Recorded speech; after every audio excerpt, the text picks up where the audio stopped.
غزوہ حنین جو حوازن ٹرائب تھا بہت خطرناک، ان کے خلاف غزوہ حنین جب ہوئی تو سیرت کی کتابوں میں آتا ہے کہ انہوں نے اتنے تیر شوٹ کیے کہ آسمان تیروں سے بھر گیا اور سورج چھپ گیا، سورج تیروں کے پیچھے چھپ گیا، اتنے تیر آ رہے تھے۔ اور ظاہر ہے ایک فطری بات ہے، ہم سب انسان ہیں، صحابہ بھی انسان تھے، تو بھگدڑ مچ گئی اور ادھر ادھر بھاگنے لگے لوگ۔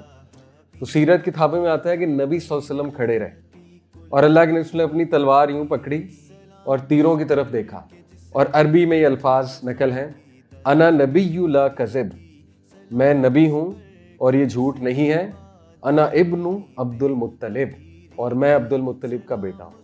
اللہ اکبر۔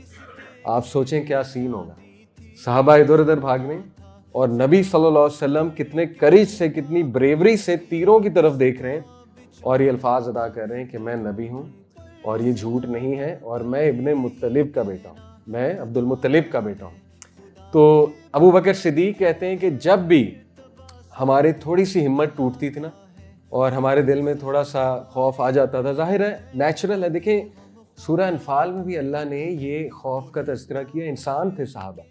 نبی صلی اللہ علیہ وسلم کو اللہ نے کہا کہ اے نبی، ہم نے آپ کو خواب میں جب دکھایا کہ کفار کی تعداد کم ہے، کس لیے دکھائی خواب میں یہ تعداد کم؟ تاکہ آپ کے جو صحابہ ہیں ان کا دل جو ہے وہ تھوڑا تسلی بخش، ان کو تسلی ملے، اور یہ اس لیے ہے کہ ان کی ہمت نہ ٹوٹے۔ تو اللہ نے ان کی ہیومن سائڈ کو اکنالج کیا، ٹھیک ہے نا؟ کبھی کبھی ہم پرفیکشنسٹ ہو جاتے ہیں، تو اپنی ہیومن سائڈ کو اکنالج کرنا چاہیے، رائٹ؟ تو صحابہ کہتے ہیں، ابو بکر صدیق کہتے ہیں کہ جب بھی ہمیں تھوڑا سا ہمت تھوڑی سی ٹوٹتی تھی تو ہم نبی صلی اللہ علیہ وسلم کا چہرہ دیکھتے تھے، اور نبی صلی اللہ علیہ وسلم جو ہے ان کے چہرے سے جو بہادری، جو کرج نظر آتا تھا، اس سے ہمیں کرج ملتا تھا۔ اور یہ اس لیے، یہ مت سمجھیں کہ یہ اس لیے ہے کہ نبی صلی اللہ علیہ وسلم اس لیے بھی ہوگا کہ وہ نبی تھے، اللہ نے کو خاص ان کے دل کو تقویت دے دی تھی، وہ نبی بننے سے پہلے بھی ایسے تھے۔ کس کو پتہ ہے جو وار ہوئی تھی نبی صلی اللہ علیہ وسلم جب بچے تھے، ٹین ایجر تھے، ہلفل کیا نام ہے اس کا، جی، تو اس میں آپ کو پتہ ہے نبی صلی اللہ علیہ وسلم کیا کر رہے تھے؟ بینگ اے ٹین ایجر، نبی صلی اللہ علیہ وسلم تیر اکٹھے کر رہے تھے۔ تو یہ بہت جگرے کا کام ہے، تیر لگ بھی سکتا ہے آپ کو، آگے سے تیر آ رہے ہیں، تو یہ وہی کر سکتا ہے جو بہت بہادر ہے، جو بہت کریجیس ہے۔ تو ہمارے نبی ایون بیفور بیکمنگ اے نبی he was very کریجیس، extremely brave, ٹھیک ہے؟ تو یہ سائڈ دیکھیں ہمارے بچوں کو، ہمارے ینگسٹرز کو نہیں پتہ اللہ کے نبی صلی اللہ علیہ وسلم کی۔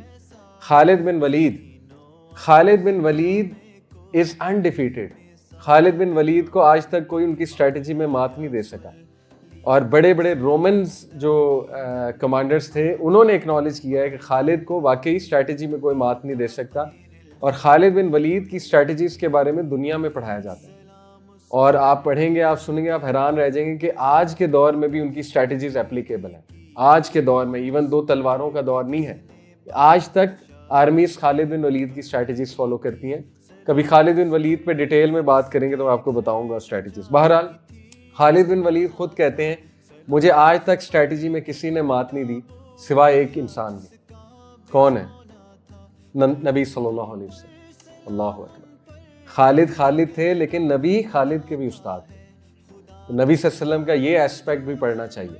اور وہ کون سا موقع تھا؟ حدیبیہ کے موقع پہ۔ خالد کہتے ہیں مجھے حدیبیہ کے موقع پہ نبی صلی اللہ علیہ وسلم نے میری ہی اسٹریٹجی سے شکست دی۔ یعنی خالد رضی اللہ عنہ کی ایکچولی اسٹریٹجی تھی کہ وہ دشمن کو پتہ نہیں لگنے دیتے تھے کہ ویئر از ہی، ان کا مین قافلہ کہاں ہے۔ یعنی وہ پلانکس میں ڈیوائڈ کر دیتے تھے، ڈفرینٹ سیکشنز میں ڈیوائڈ کر دیتے تھے، دشمن کو لگتا تھا سامنے سے آ رہے ہیں، ایک دم ایسٹ سے آ جاتے تھے، ایسٹ دیکھتے تھے ایک دم ویسٹ سے، تو سمجھ نہیں آتی تھی ہیں کہاں، ایکچولی پوزیشن چینج کرتے رہتے تھے۔ تو یہی اسٹریٹجی نبی صلی اللہ علیہ وسلم نے اپلائی کی تھی حدیبیہ پہ، اور خالد نے ایکنالج کیا کہ مجھے بھی مات دے دی اللہ کے نبی صلی اللہ علیہ وسلم۔